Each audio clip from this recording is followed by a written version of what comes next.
because in the last video I hadn't been super well off the back of Wilmslow, and I decided, and I entered the half marathon at Heaton Park. But as the week went on and the lead up to it, I actually started to feel really quite poorly, and then I went out for a run like maybe 2 days before, and I just really didn't feel good, but I thought maybe it'll be okay. And I spoke to my coach, and he was very much of the opinion that I probably shouldn't do it. So I was quite at peace with that decision. I wasn't going to go.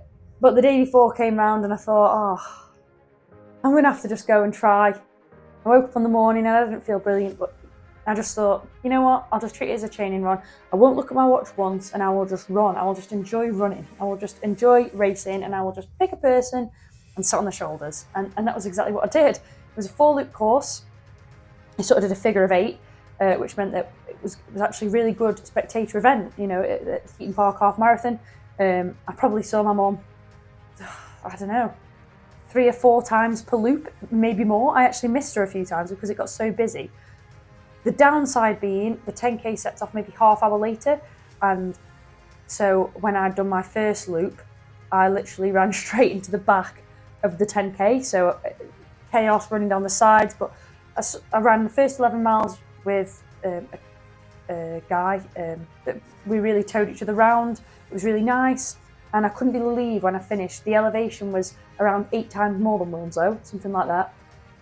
And when I finished, I was actually only 12 seconds slower than I had been in Wilmslow. So it was sort of 12 seconds off a PB, and it was a super hilly course. It was super windy, beautiful day, but incredibly windy.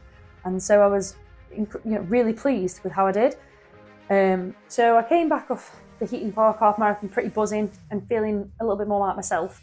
I was really pleased with the time, given the elevation. There's also some dead turns in it. So I then spoke to my coach. He was pretty pleased with how I did, and considering I hadn't been very well. And so we went into quite a steady week off the back of that, to really try and recover from whatever virus or something it was. And I felt really raring to go.